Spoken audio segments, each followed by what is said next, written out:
दोस्तों गर्मी का मौसम आ गया है। इस मौसम में एक कॉमन बीमारी है जो सबको होती है, जिसको खुजली बोलते हैं। दांत खात खुजली बहुत लोगों को होती है।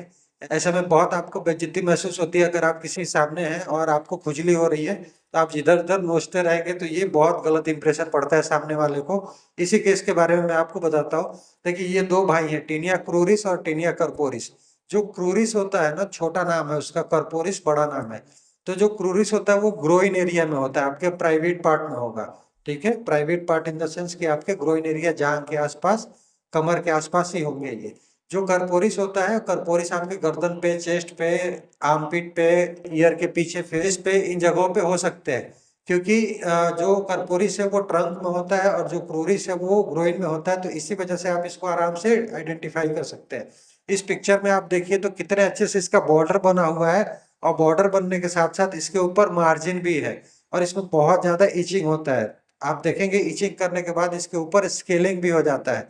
ठीक है, तो स्केलिंग जब हो जाएगा तो उस कंडीशन में भी आपको इचिंग बहुत ज्यादा होगी और बेइज्जती आपको महसूस होगी अगर आप किसी के सामने खुजला रहे हैं। तो चलिए मैं आपको इसका इलाज बताता हूँ कि आप कैसे इसको अच्छे से इलाज कर सकते हैं।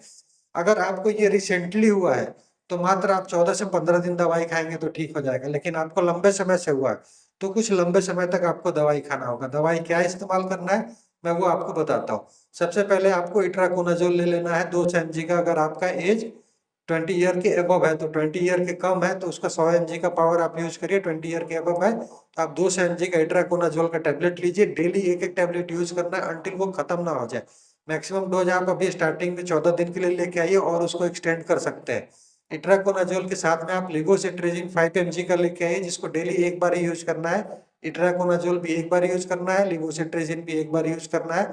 साथ में आप विटामिन सी का टेबलेट ले सकते हैं, जिसको आपको सबलिंगुअली खाना है, जैसे चॉकलेट खाते हैं वैसे ही उसको भी चूस लेना है। ठीक है, उसके बाद आप उसका एक ऑइंटमेंट आता है जिसको लोलिकोनाजोल बोलते हैं। लोलिकोनाजोल को आप दिन भर में 3 बार अप्लाई करिए, और जो आपका इफेक्टेड पार्ट है जहाँ पे आपको खा खुजली हुई है उस एरिया को आप ज्यादा से ज्यादा ड्राई रखें। और उसको जब भी आप नहा रहे होते हो तो साबुन लगाने की कोशिश ना करें। साबुन लगाइएगा तो इससे आपको बहुत ज्यादा इचिंग होगी, और इचिंग से आपको फिर वही चीजें वापस से फेस करनी होगी। और इचिंग होने की वजह से अगर आप बार बार ईच करते हैं तो घाव वापस से रीग्रो हो जाता है। इसी वजह से इचिंग करने से बचे। लिवोसिट्रेजिन हमेशा यूज करें, क्योंकि लिवोसिट्रेजिन है जो आपको इचिंग करने से बचाएगा। स्केलिंग से आपको लुलिकोनाजोल बचा लेगा, और फंगल इन्फेक्शन खत्म करने के लिए इट्राकोनाजोल आपका खत्म कर देगा। विटामिन सी आपके एंटीऑक्सीडेंट जैसे काम करेगा, ताकि आपकी हीलिंग बहुत जल्दी से जल्दी हो सके। ठीक है दोस्तों, अच्छा लगा हो तो दोस्तों के साथ शेयर करिए, नहीं तो मिलते हैं अगले वीडियो में। जय हिंद।